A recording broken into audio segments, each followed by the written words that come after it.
Welcome back. I'm like both happy and sad. I can't believe the summer is already over. It went by in like 3.2 seconds. It's so great to see so many of our wonderful administrators and parents in the audience. I'll get right into it because we do have a very long agenda. So I'm calling the meeting to order. Pursuant to the Open Publics Meeting Act, public notice of this meeting has been given by the board secretary in the following manner. One, posting written notice on the official bulletin board at the Voorhees Township Public Schools Administrative Building on July 8th, 2024, sending written notice to the Courier Post on July 8th, 2024, filing written notice with the clerk of Voorhees Township on July 8th, 2024, and posting on the Voorhees Township website on July 8th, 2024. Please rise for the Pledge of Allegiance. I pledge allegiance to the flag of the United States of America, and to the republic for which it stands, one nation, under God, indivisible, with liberty and justice for all. Board Secretary, will you call the roll?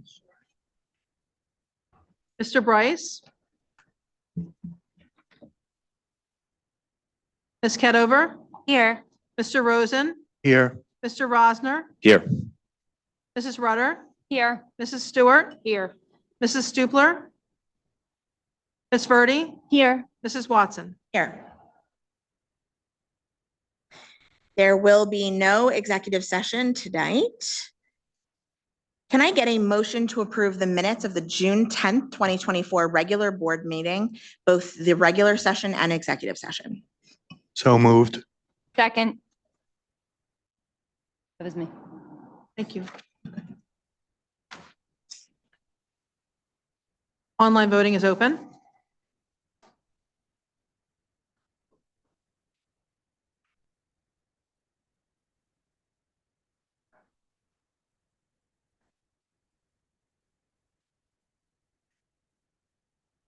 The motion unanimously passes. Can I get a motion to approve the minutes of the June 18th, 2024 special board meeting, both regular and executive session? So moved. Second.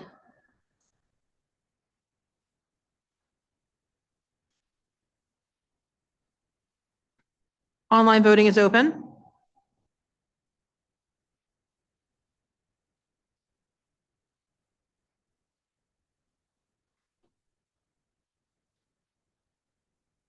The motion unanimously passes. I have nothing prepared. I just wanted to say welcome back. The board unequivocally supports all of our wonderful administrators and teachers, and we look forward to all of you having an incredible year. We hope that you know that you can call on us to support the students and all your new ideas and innovation, and we're really excited to see how we progress this year and all of the wonderful student achievements. So best of luck. We will be by your side the entire time, and we hope that everyone has a fantastic year. The fire drills and safety drills are shown on the attachment. Harassment, intimidation, bullying report is also included. There's also a suspension report attached. We have one OPRA request that is currently in progress. Board Secretary report. Thank you. I'd like to report on the summer projects. Mr. Mathis and his staff have been very busy in the summer, as they usually are. At the end of the school year, I think in the letter from Dr. Hackett, she listed the following summer projects that have been completed. Continue replacing carpets with tile across the district, install new furniture, reception counters, mail slot counters, and flooring for the main offices, conference rooms, and principals' offices at Signal Hill and Osage. Replace HVAC units in B wing, 12 classrooms at VMS. Replace sections of concrete and pavers in front of the Raymond J. Brosel Jr. Performing Arts Center main entrance and CER entrance. Expand the main entrance. Oh, sorry, this one's still ongoing. So I'm going to tell you the ongoing projects. Continue replacing doors and windows. That's scheduled to happen. And expand the main entrance vestibule at VMS is ongoing. It won't be finished for the start of school, but hopefully soon thereafter. Mr. Mathis has prepared a report that's at each of your seats that lists all the summer projects that took place. So it's more detailed than that list that I provided. In addition to these projects, there was, we're required to do lead in drinking water testing periodically, and this is the year that all districts have to do it. Ours passed, so that's really great news, and we will post that on our website. The other testing that we did is indoor air quality testing. We do it in every classroom at all the schools, and all of the classrooms are clear. They all passed as well.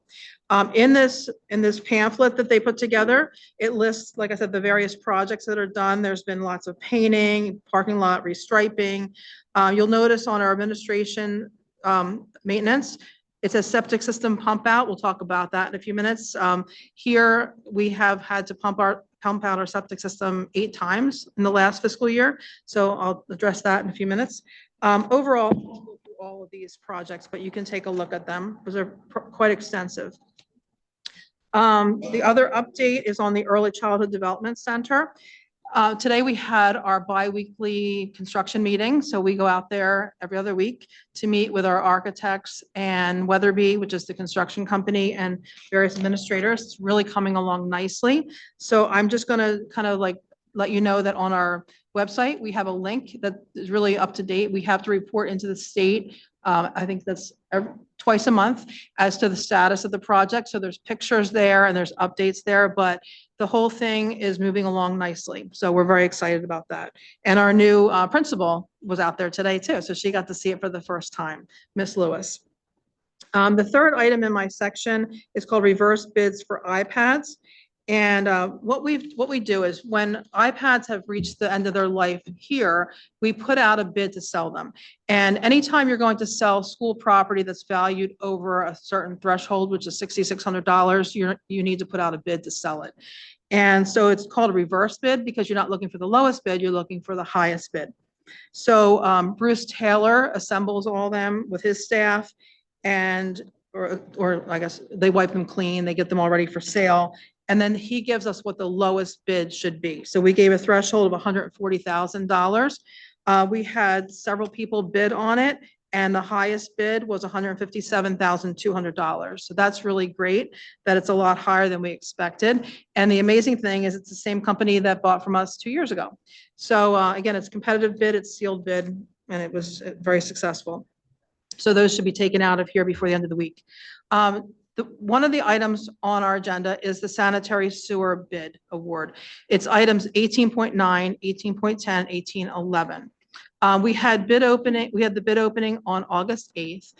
The money comes from our capital reserve. It was budgeted at $250,000, and it's actually been in our budget for 3 budget cycles because it's been a long process trying to get this thing accomplished. We've had 2 different architectural firms working on it, and then the one that we have right now with the engineers designed it. They had to get approval from the New Jersey DEP and also the county municipal authority. So it went through a lot of steps to get where it is and how it's designed. We went out to bid, and the bids came in a lot higher than our budget was. And then we got an explanation from our architect to find out why it came out higher. And so he gave us a nice synopsis, which was shared with the board. But it's the plan that the DEP and the county municipal utilities, the MUA, it's easier to say MUA, approved. So we did look at other options just to make sure we covered all our bases. And one option we thought of, why can't we just replace the septic system? And our architect said, you really can't do that because if you can hook up to a sewer system nearby, you're supposed to do that.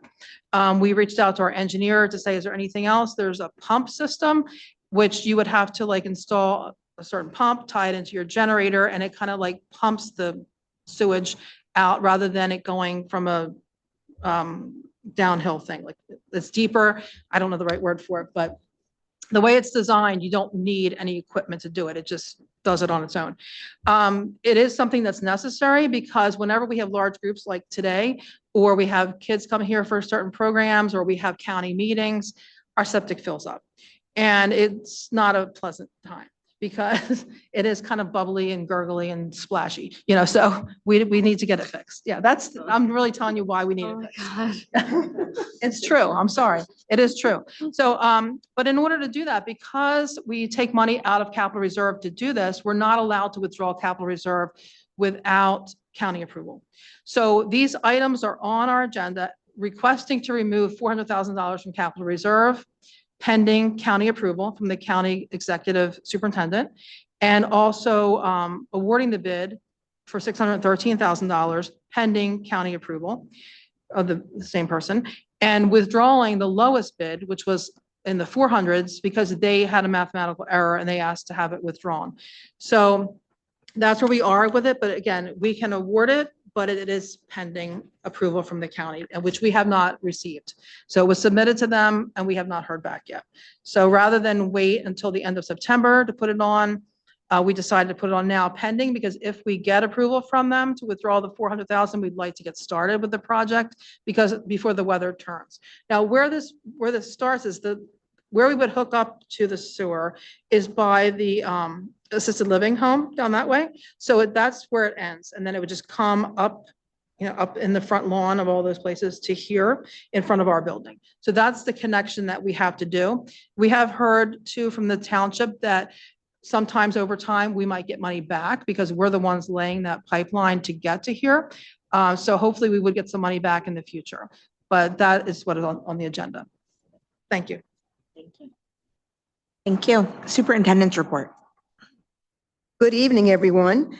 I hope everyone had a fantastic summer. You all look great, our administrators, our teachers, and our parents and community members here. I'm delighted to extend a warm welcome to each and every one of you as we embark on the journey of the 24-25 school year, a year filled with boundless opportunities and exciting possibilities. Our theme for this school year will remain the same as it was last year: building pathways to success, empowering students through positive connections. And this theme emphasizes the crucial link between positive relationships and achieving favorable outcomes. We have worked diligently this summer to prepare for this school year, and I just want to share a few of our highlights. We have revised the current English language arts and mathematical curriculum guides for grades K through 8 to incorporate the updated 2003 standards. This was mandated by the NJDOE. Just recently, we were told that we can delay the implementation of the new mathematics standards until September 2025. However, we have decided to implement both mathematics and English language arts this year. Therefore, if there are any issues or concerns, we can make revisions this coming summer. So we will implement both starting in September of 2024. We wrote the curriculum for a financial literacy course at the middle school, which will cover financial health, financial landscape, and money management. And that course is on the agenda tonight for board consideration. We initiated curriculum mapping for the middle school Spanish program to align with our current comprehensive elementary program. And this middle school program is scheduled to begin in the 25-26 school year. We prepared for the implementation of our Reading Wonders Language Arts Literacy Program for grades 3 to 5, and we implemented grades K to 2 last year. A district code of conduct committee was established this summer, comprising of staff members from all of our schools, along with some administrators. The committee focused on revising the chart of student discipline in policy regulation 5600 to ensure consistency in how consequences are issued across K2, 3-5, and 6-8, as well as among students. I will be submitting the recommendations to the policy committee in September. And the next step for this committee is we're going to get back together again and develop some school-wide behavior incentives and proactive measures to address our students. Our district will be piloting a what I need period for our grade 2 students. This period is a designated time when teachers will personalize instruction to address the unique needs of each child. So in grade 2, for this period, which will occur 30 minutes, 3 times a week, the students will change teachers for second grade. There'll be a teacher that will work on the students who need enrichment, so maybe some projects and things like that. Another teacher will work on students who need a lot of support and help them with their support, so that we want to get every student to engage in the grade level standards, but at their own pace. So this will happen 30 minutes, 3 times a week, and our second grade will switch teachers during that time. We will look at the data every marking period and then make the changes to the students, to the teacher each time as we look at the data. I am pleased to inform you that we are recommending staff this evening to fill the majority of our current vacancies. We have already hired a principal who's here tonight for our middle school and a preschool instructional coach for our Voorhees Early Childhood Development Center. In addition, we are recommending the hiring of the following: another preschool intervention and referral specialist, 2 social workers, a preschool instructional coach, a preschool nurse, 12 of 19 teachers. So we need a total of 19 teachers. 12 are on the agenda tonight.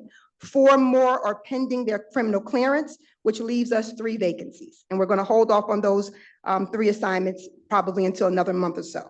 We also have on the agenda tonight 10 of 19 instructional associates, and 5 more are pending criminal clearance, leaving us with 4 vacancies. So we've done a lot of hiring this summer for our preschool building.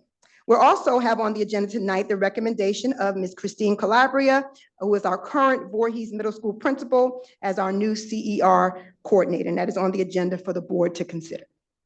We have 3 presentations tonight, very brief.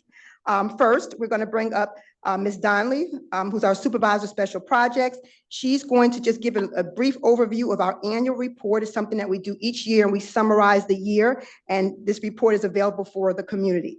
After Ms. Donnelly, we'll have Dr. Alegria, I believe Ms. Ross. Dr. Alegria is our Director of Special Services, and Ms. Ross is our Supervisor of Special Services, and they will provide their annual report.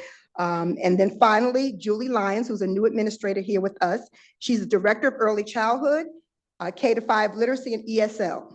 Each year, we must present an annual Access for L's report, and she will provide that information. Just as a note, Mr. Moskowitz will present the New Jersey Student Learning Assessment Spring 2024 results in September at the September board meeting. We do not have all of the information from the NJDOE to present this evening. So he will present the NJSLA data at the September board meeting. So we'll begin with Ms. Donnelly and followed by Dr. Alegria, Ms. Ross, and then Ms. Lyons. Good evening, everyone. I am presenting the district annual report. Every year, the district puts together a report that summarizes the previous school year. So this is the 23-24 report. It's 78 pages. So I'm not going to share with you all 78 pages. However, it will be posted on the district website tomorrow. But basically, every department, every school, every administrator provides a summary of the year for whatever their special area is. And then each school does it as well. And at the end, we recognize our retirees, the staff members that had their 25 years of service for that school year. So it's a lengthy report. Everyone does pitch in. I just put it all together and kind of organize it. So it will be posted tomorrow. It's under the district tab that you can find all of our reports. So that's basically it. That's the cover page. Try to get some shots of different kids, all different ages for you. So thank you.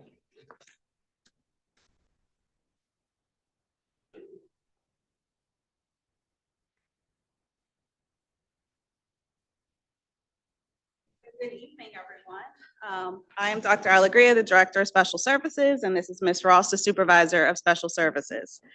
Thank you for having us to talk about special education in our district. The last time we were here, we were talking about the sport program at the middle school, and so now we're talking about our department in review.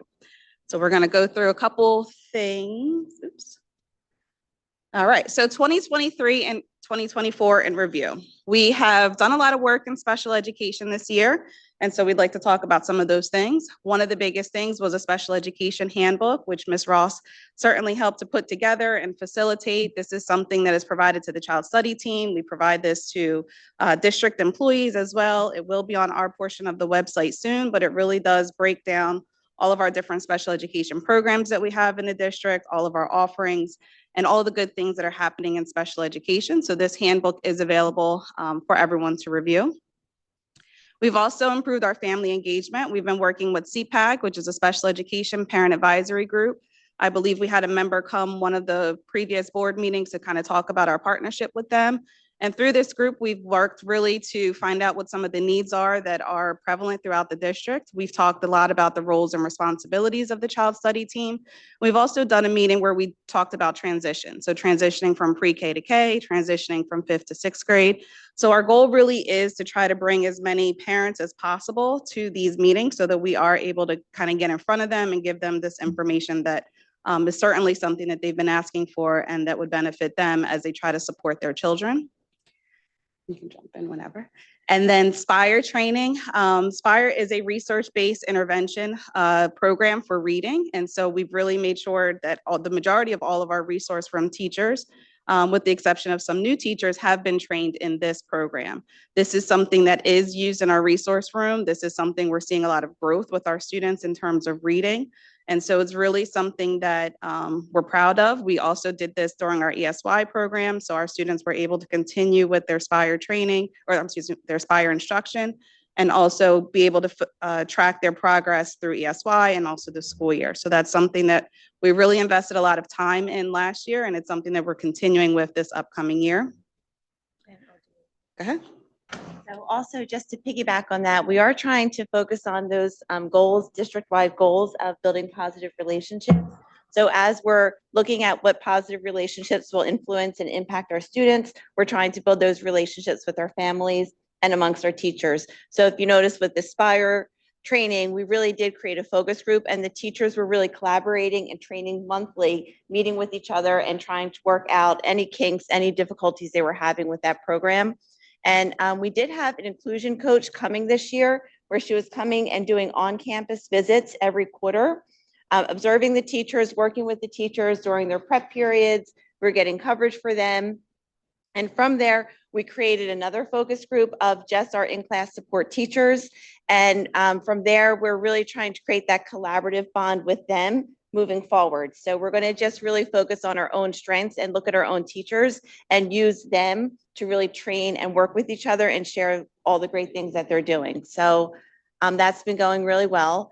We did a STAR training for autism and our preschool disabled classes as well.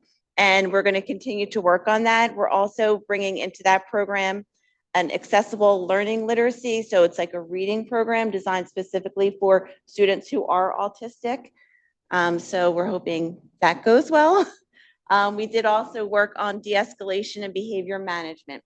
So our BCBAs, we do have safety care training available in the district, but a big component of that is this de-escalation. So we trained a lot of our special teachers, like our music teachers, librarians, all of that, a lot of our IAs, just to make sure that we are using proper de-escalation techniques and behavior management. We partnered with the Voorhees Rotary Breakfast Club and did an art exhibit. Unfortunately, there was a fire the day before the exhibit, so it never came to fruition, but we do have pictures of it as it was displayed before the fire. And then we did the district autism spirit week, if you wanted to. Yep. share So about as a that. district, we did a district-wide autism spirit week, which was 1 week in April, and every school had the same spirit activities for that week. And really we got a lot of good feedback. We did bubbles, we did different colors.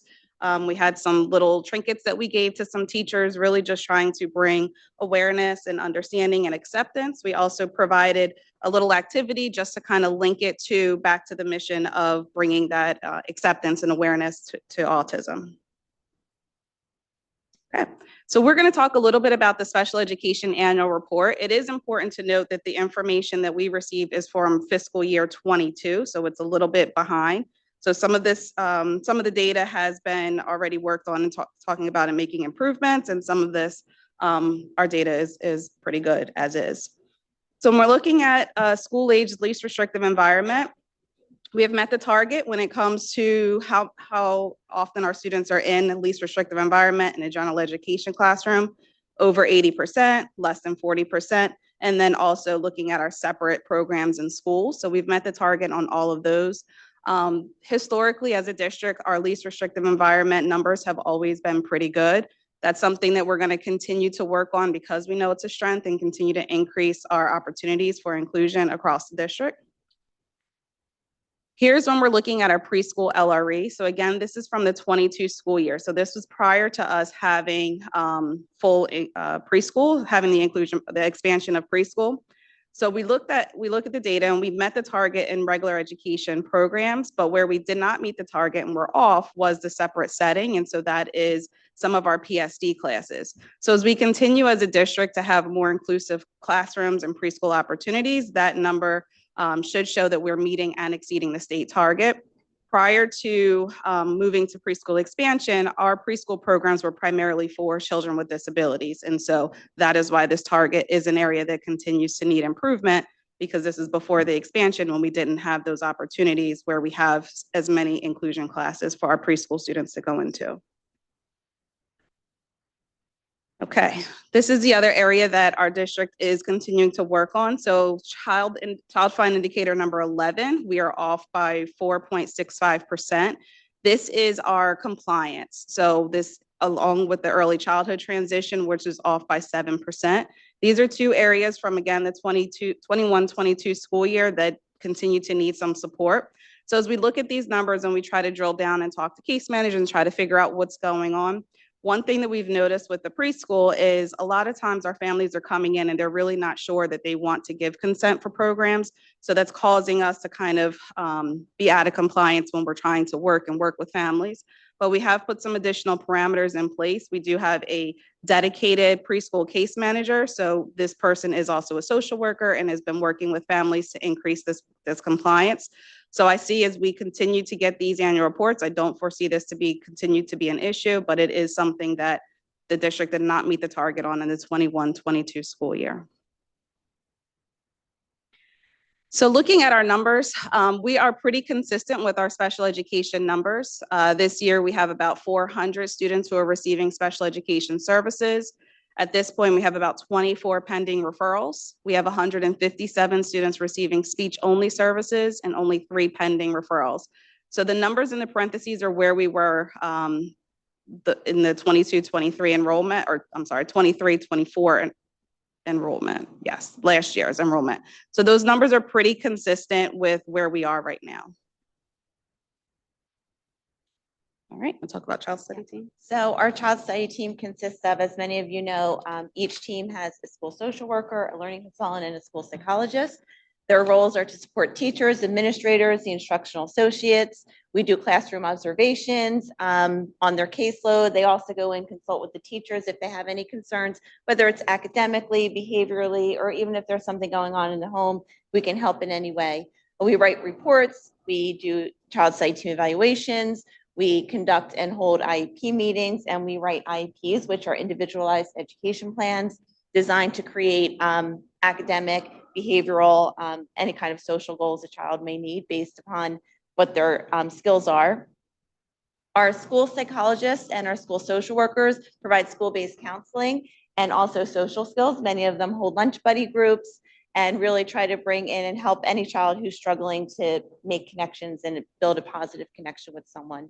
Our related services are our speech therapists, our occupational therapists, our physical therapists, our BCBAs, and they are there to provide therapy and consult with the teachers. We do have an indirect week of service for our related therapies or related services. So during that week, they offer, say, hey, you know, I have this time free. I can do a lesson on visualizing, verbalizing, and a speech teacher or speech therapist might come in and do like a quick 30-minute lesson modeling some techniques and sharing their skills with the teacher and the students. Yeah, we all do evaluations. So whether it's a learning evaluation, a psychological IQ test, our BCBAs do functional behavior assessments. Yeah, run the whole gamut. And here's the list of our current case managers. So each team has, like I said, 3 case managers. We do have 2 school psychologists at the middle school because we found that it just was a higher need to have 2 psychologists there instead of the 1 social worker. Okay, so looking forward to our next steps and how we're going to continue to move the department forward. One thing that we've talked about last year was our WIN mental health grant, which is a little different than the WIN that Dr. Hackett had talked about, the What I Need period. So the WIN mental health grant is the Wellness Interagency Network mental health grant that we received through Camden County Ed Services Commission and Twin Oaks. So this grant provides us, and I will talk about that in just a moment, but it does provide us with some in-house mental health clinicians to support our students. We will continue with our behavioral support and really being intensive and intentional in our instructional associate assignments. We've created and we continue to improve upon our adult support protocols and also having onboarding for our new instructional associates who are coming in to support our students, just to make sure they have some level of support when they're getting this assignment. In September, we will also be providing district-wide support around behavior management, classroom supports, and some strategies for teachers. So this will be at every single school within the district. We've created that time during the faculty meetings.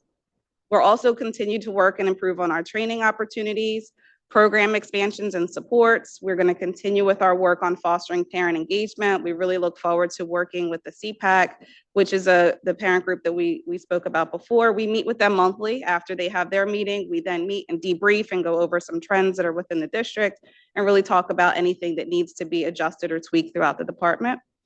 Also continuing with our district-wide compliance on New Jersey special education timelines, which were those indicators 11 and 12, and really putting some parameters in place for that and some additional supports for our case managers. Professional development for teachers and staff, again, working on inclusion, interventions, IEP writing. And we're really working on district-wide education and acceptance initiatives for inclusive practices. So not just the Autism Spirit Week. One of our other initiatives, or one of the other things brought forth through our department, was Care Solace.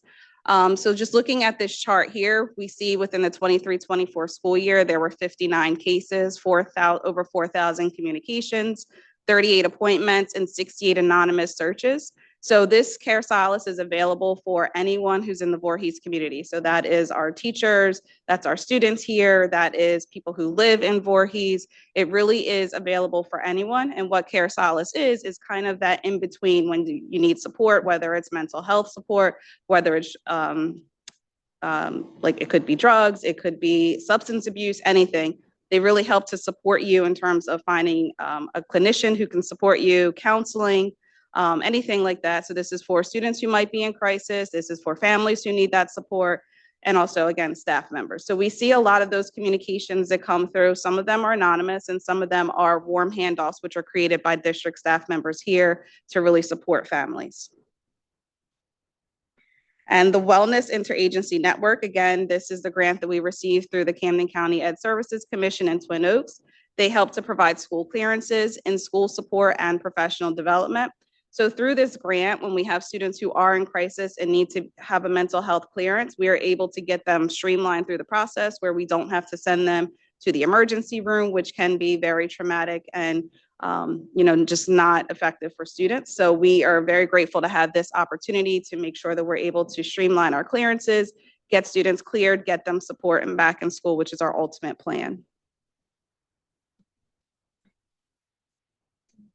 Through this grant also, so the supports currently are at Osage Elementary School and Voorhees Middle School. So we have a clinician house in both of those schools, for 1 day a week.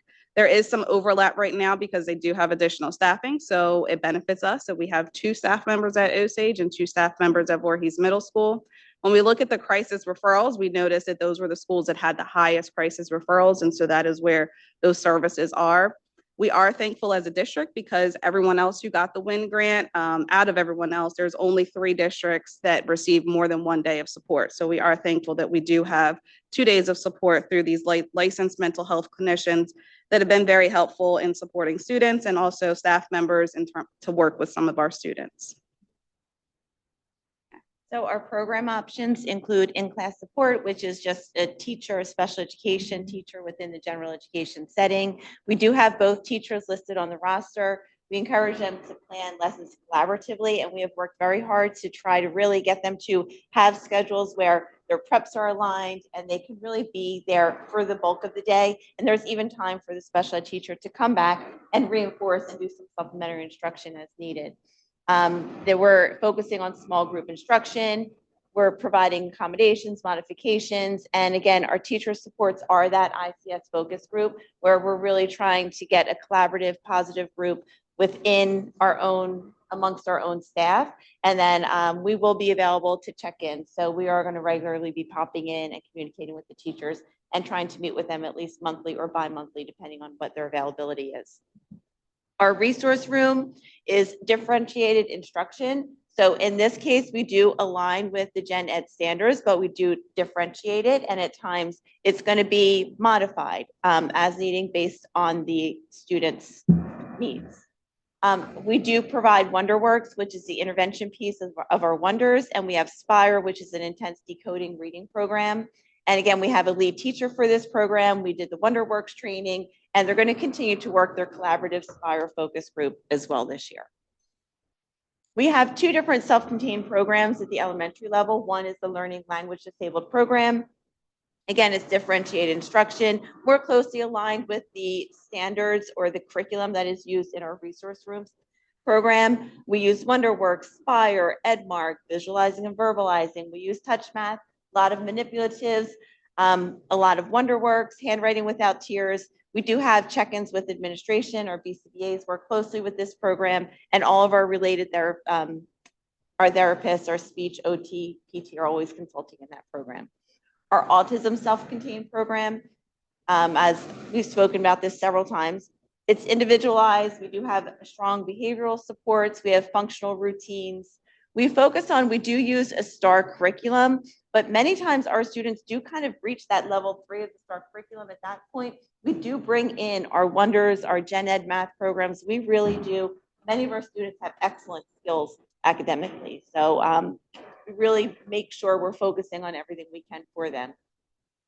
Again, our supports are administrative check-ins, our STAR training, our BCBA consultation. We have the Pyramid, an outside company which focuses on augmentative communication techniques, and they do consult on a monthly basis. So this is the picture of what our art exhibit did look like before the fire.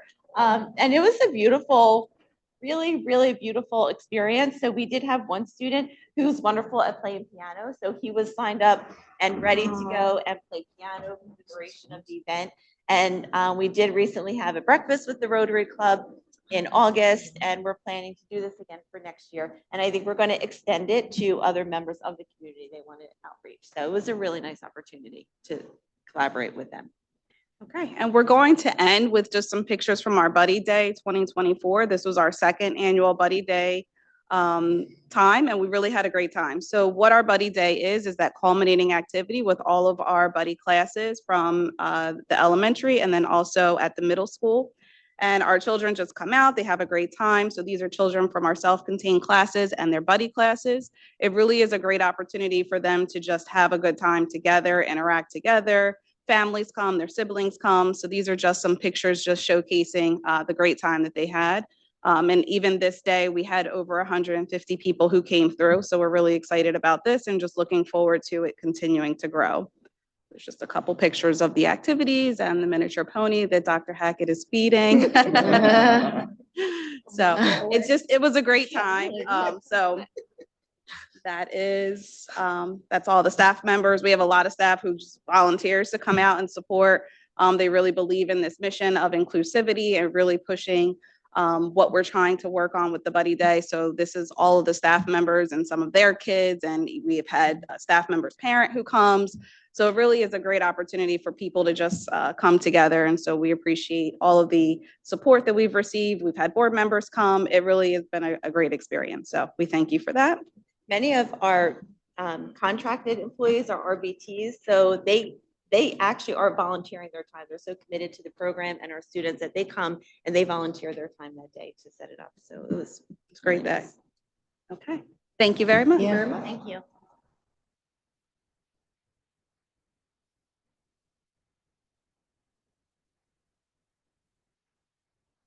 Good evening, everyone. I'm Julie Lyons, Director of Early Childhood and K-5 Literacy and ESL. And so thank you for letting me present tonight the Access for ELS test results from the 23-24 school year. Oops. Am I doing something wrong? Down?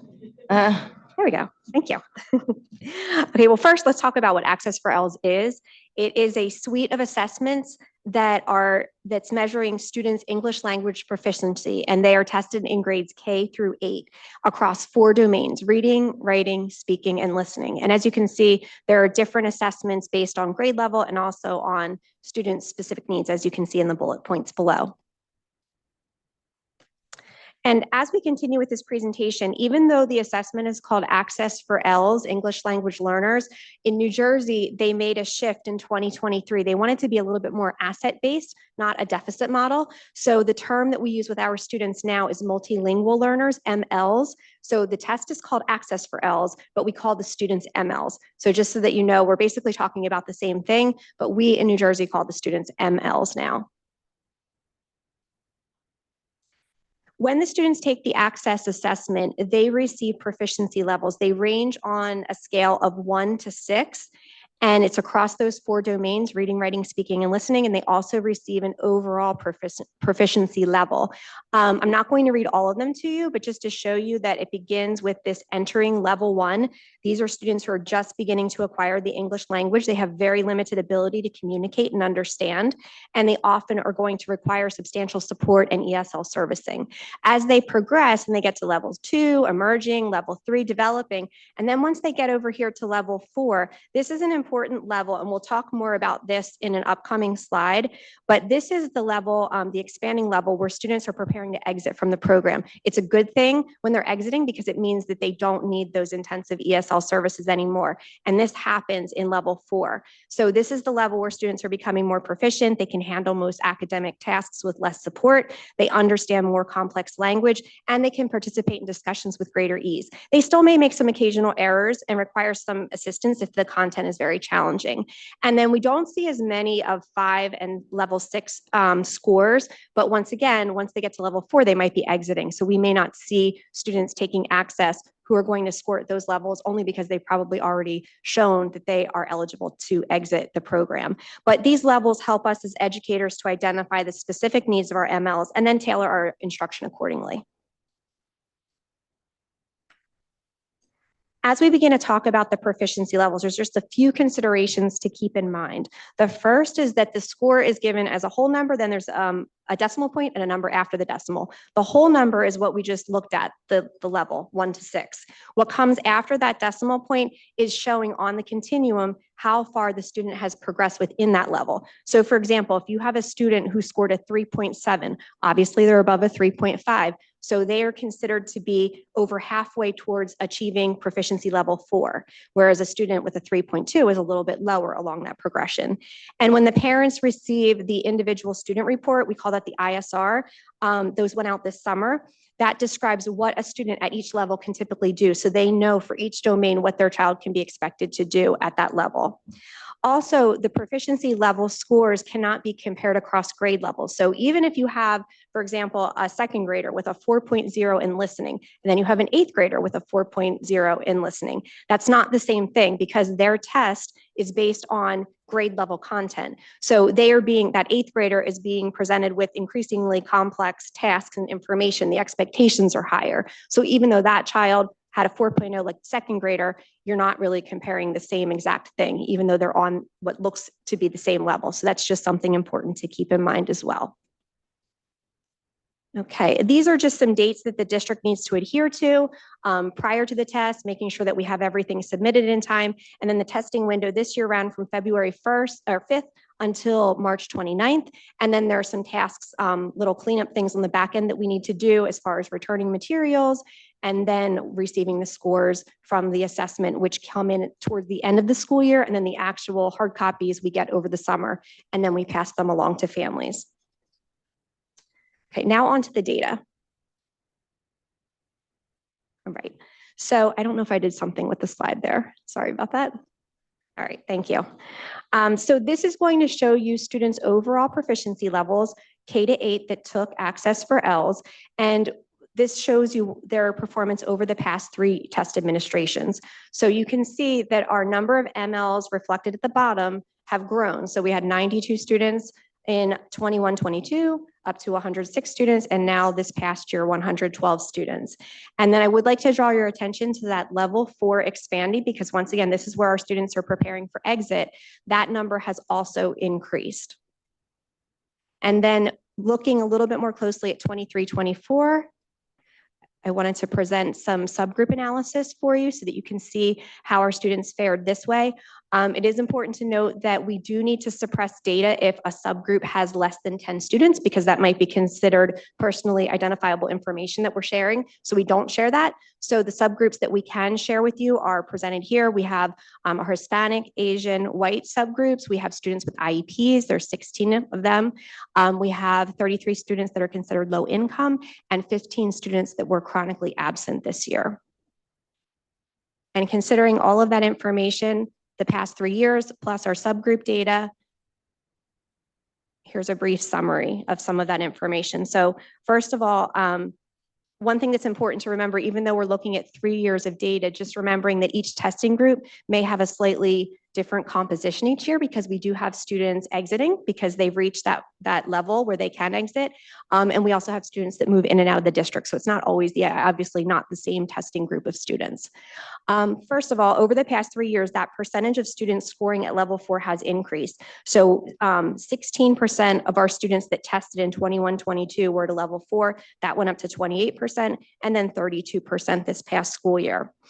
When students are at a level 4, once they hit a level 4.5, that is the cut score by that was designated by the state of New Jersey. And at that point, when a student scores a 4.5 or higher, they're eligible for exit. There's still other measures that we look at and make that final determination. But when students are at that 4.5, there's a good chance that they're ready to exit. So when you look a little bit more closely, we had 36 students that scored at a level 4, and it was a pretty even split. 19 of them scored between the 4.0 and 4.4 range. So not able to exit just yet, but they're on their way. And then the other 17 students are most likely going to be eligible to exit because they scored between a 4.5 and a 4.9. And then looking a little bit more closely, because we did have 31 students at level 1 or 2. The good news of this is that the students have not been with us that long, so we have time to work with them. 16 of those 31 students are in kindergarten or first grade. So they're some of our youngest learners that we're scoring at those lower levels. And then our remaining 15 students in grades 2 to 8, they've only been in the US for 3 years or less. So they haven't even been in our school district as a student because they just came to the United States. As far as our subgroup data, the majority of students in all of our subgroups except chronically absent were scoring in that level 3 to 4 range.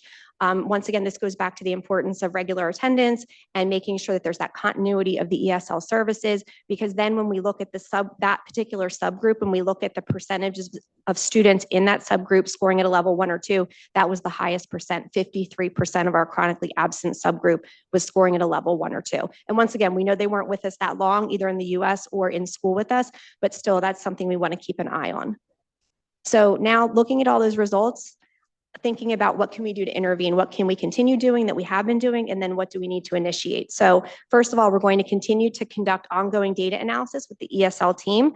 And what's nice, since last school year, we now have a teacher, an ESL teacher dedicated to each building. So when we have those data analysis meetings and when we have those ESL team meetings, every school is represented. The teachers really know their students and can really speak and advocate for them. We will continue collaboration between classroom teachers and ESL teachers to support students' language needs. We know that's something that's ongoing. We want to initiate quarterly collaboration between our ESL team and the building principals, just to make sure that we're keeping an eye on that chronic absenteeism that I noted in the previous slide. And then we are going to be providing annual mandatory training for teaching staff and administrators that we did begin already this school year, so that they can better understand the access test and also how to better meet the needs of their MLs.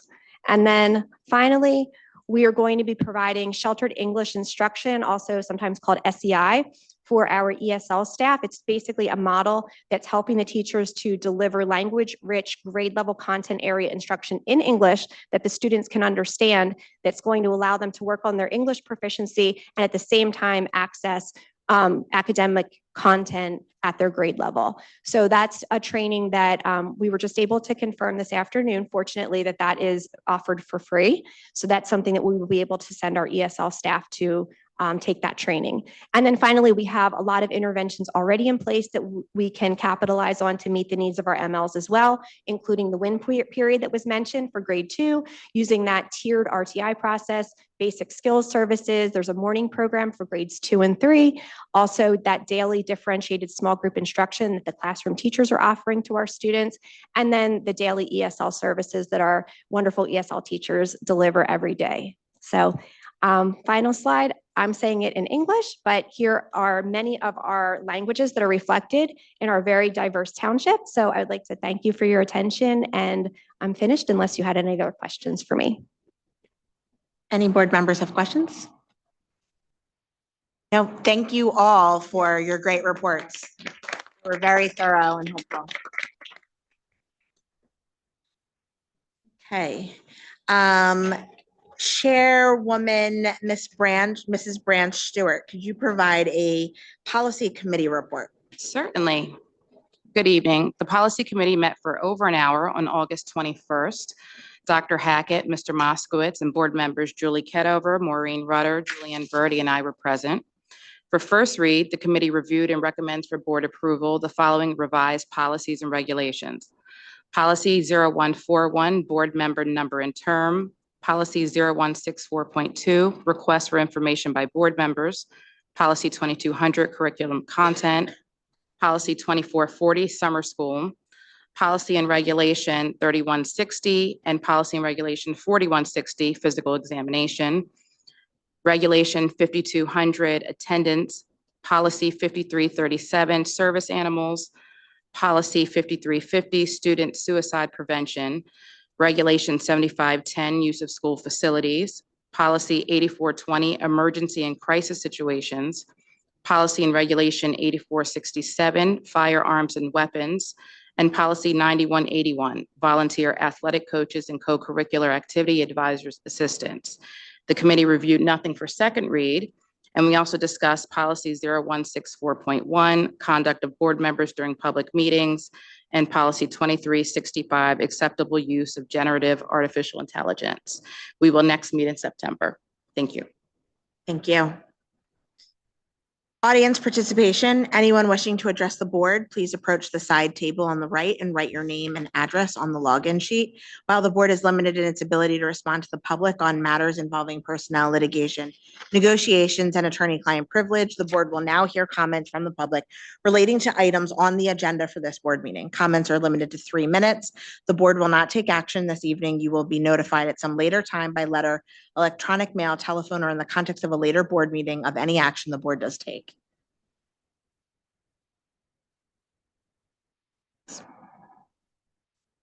Good evening. My name is Eric Simpkin. All of my questions right now are related to the sewer main and septic.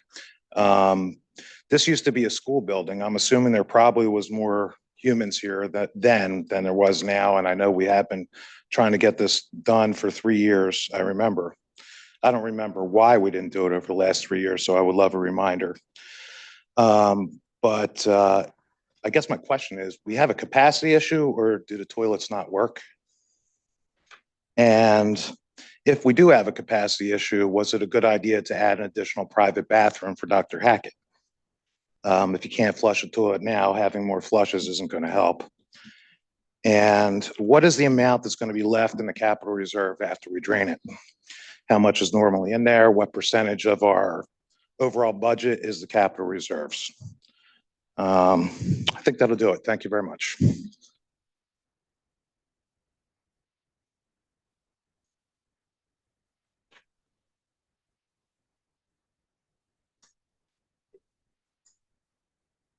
I just wanted to add something that in the motion, it lists what our balance in capital reserve is.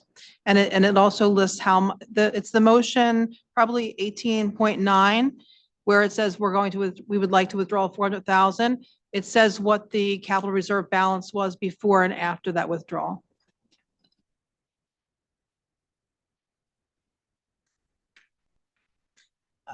Good evening.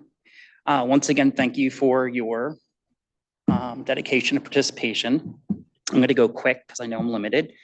I didn't see the name of the middle school principal that we were going to hire on the agenda.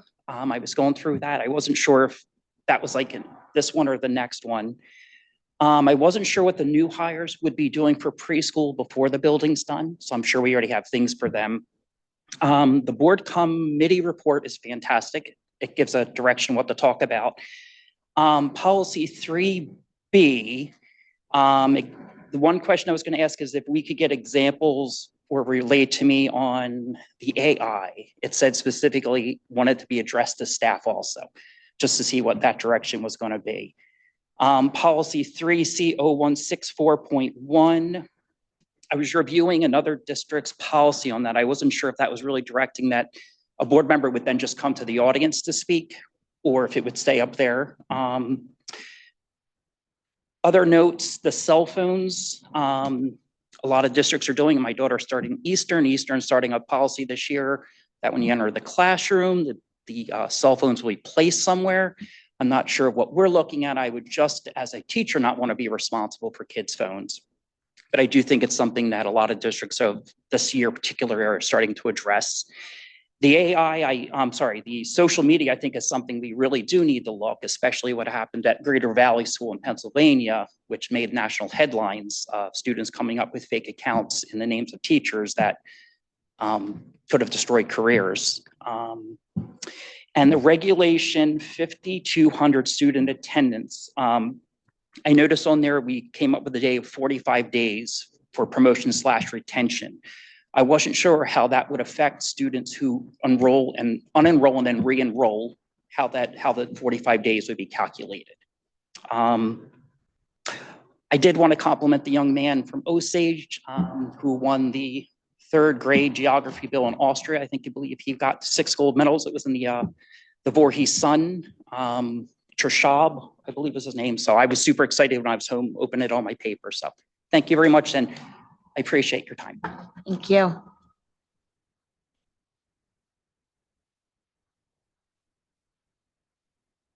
Comments from the board?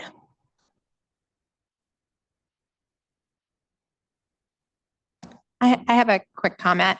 I just want to thank Ms. Haley for the explanation and background on the sewer project and why the allocation we were provided in the initially passed budget is needing to be revised. However, been reading through our board materials, it seems clear to me personally that the district did not allocate that $250,000 in a vacuum, that this was based on guidance and expertise from 2 engineers. My concern is what due diligence our current engineer did when confirming to us that this allocation was adequate, and why they were so drastically underestimated the scope and complications of this project. I understand that the list provided by the engineer as to what was unanticipated, but what's unanswered for me is as to why these issues were unanticipated.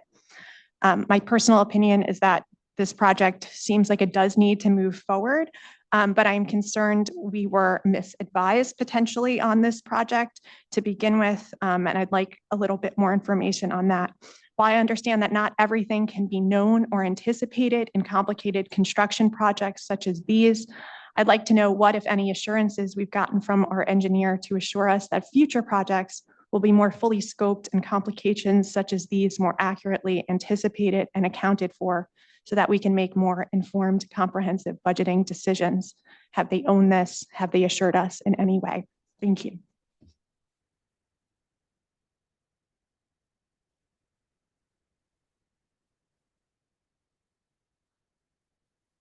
Seeing no other comments.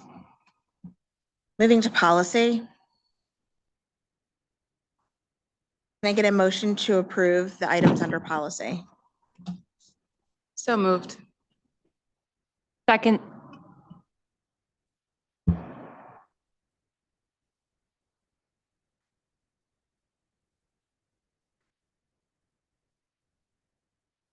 Online voting is open.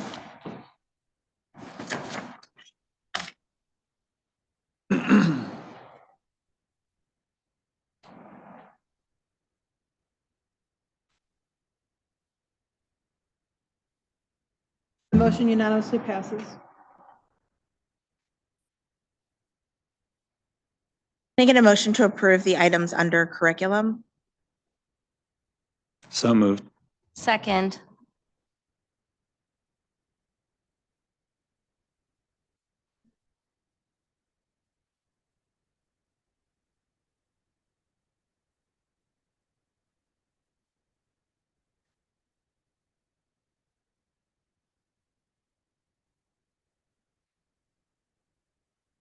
Motion unanimously passes. Can I get a motion to approve all of the items under personnel?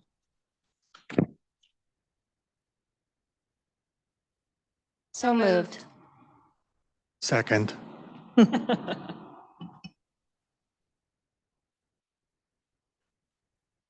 Online voting is open.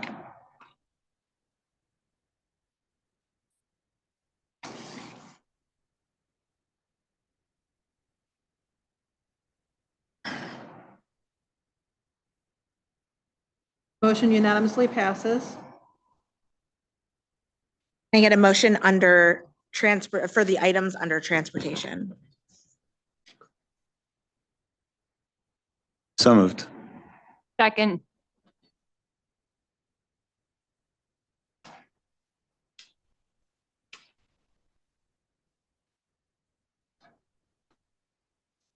Online voting is open.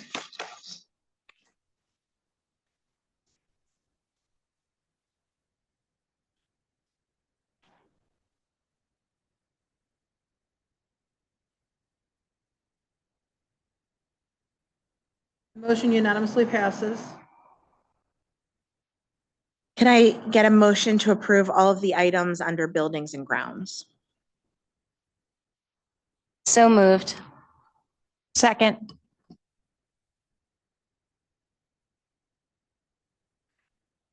Online voting is open.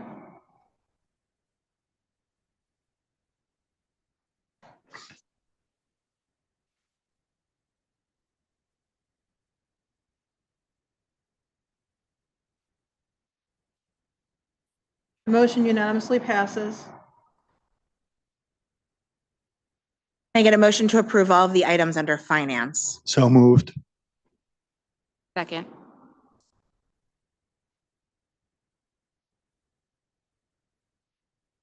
Online voting is open.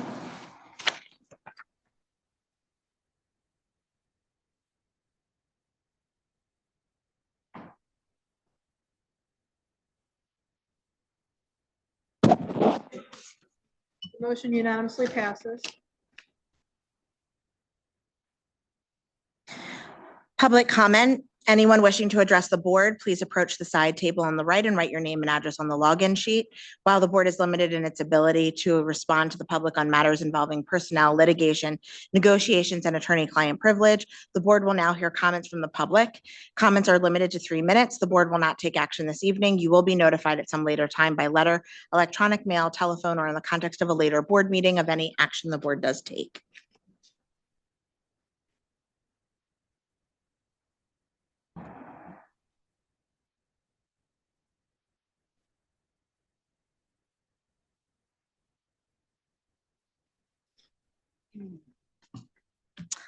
Good evening, Dr. Hackett, board members, Voorhees administrators, staff, and community. For those who do not know me, my name is Melissa Iliano, and I am entering my 16th year teaching in the district. I speak tonight on behalf of the VTEA, as well as staff members from the Voorhees Middle School, recognizing our principal, Ms. Chris Calabria, as she transitions from building principal to district CER coordinator. Although we are thankful and happy we will continue to see her and work with her every day, we are also sad to see her go as head of our building. Ms. Calabria, you have truly dedicated your life to Voorhees School District. From being a student here to then a teacher and eventually an administrator, you have always exemplified strength and passion in everything you do. You've led our building through some of the most difficult times that any principal has ever had to endure. You did it while always considering all perspectives. You've always taken into consideration every single staff member who works in the building, making the best decision for all, which as we know can be nearly impossible. Your unwavering attempt to make all students feel represented, safe, seen, and heard has been remarkable. You've taught your staff that students go through more than we know and sometimes more than we can imagine, which has created a staff culture of empathy, compassion, and resilience. You've always encouraged us to speak up and let our voices be heard. If we become passionate about some new initiative in the world of education, You support us in implementing it into the building while also being our biggest cheerleader. Thank you for always reminding us what it means to be an educator with your inspiring quotes and videos and songs you play for us at our meetings. Your open door policy, which I'm sure can be exhausting, has proven to show how willing you are to drop everything to handle business, lend support, or sometimes just sit and talk. That is true leadership. Most importantly, thank you for allowing your staff to put family first whenever needed. Thank you for your continued dedication to serving the community of Voorhees. Thank you.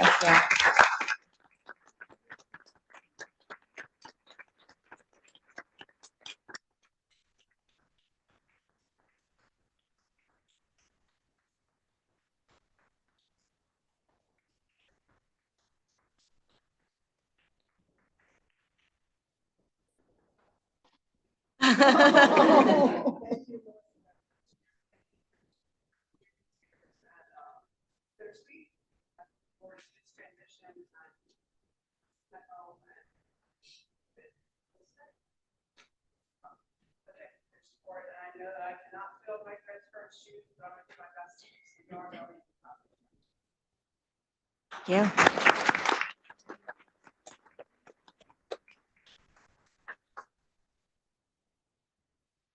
Good evening, everyone. Respected board members, thank you for giving me this opportunity to present myself. My name is Dr. Garima Thapar, and I'm the current president of PFA at middle school, Voorhees Middle School. PFA plays a pivotal role in bridging the gap between home and school to ensure that our children receives the best support possible, both academically and socially. It is a collaborative group of parents, teachers, and school staff who volunteer their invaluable time to create a positive and supportive school environment that will promote children's success and well-being. Our mission is to enhance the educational experience of our students by fostering strong relationships between parents and the school. And we do this by hosting various fun events, providing teachers with resources they need to enhance their classrooms, and organize fundraisers. We have had a great past year, and I'm looking forward for another spectacular one. I've been privileged to speak to many dedicated and motivated parents who are becoming part of PFA this year. I encourage and request our teachers to become members and join us to help our vision. We have membership information available on Facebook, and you can reach out to me or any of our members. Last but not the least, I would like to recognize my team, Don Benz, Dominique Daniel, who's actually present here, Valerie Pena, Brittany Van Skyver. Without all of these women, PFA would not have been possible. I want to thank them for their unwavering support, and I want to thank you all, and have a pleasant night. Thank you.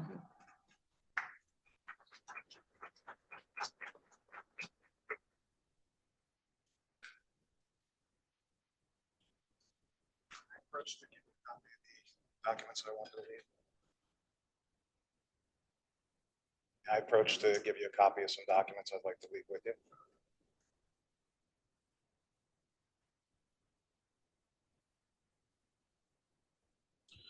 Those documents are, the first one on top is a campaign ad that was on the internet, just happened to see it. It's from members of the board, incumbents, and one additional member. But in 2022, when I was running for school board, I went and took that same photo and video. And Ms. Watson had the attorney for the board send me a cease and desist letter to my house that I shouldn't enter the grounds of the school. It was off hours after school. I'm not really looking to go on school grounds for any other reason. But you misdirected funds and authority against a civilian, a member of the community, me. And you didn't do it for yourselves. I understand you're incumbent members, but not all four in the picture are. So just keep in mind, what's good for some should be good for all. Thank you.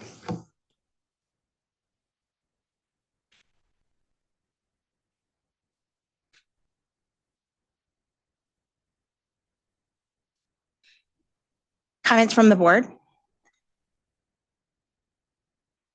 I want to echo Ms. Iliano's comment. Thank you so much for such a beautiful speech.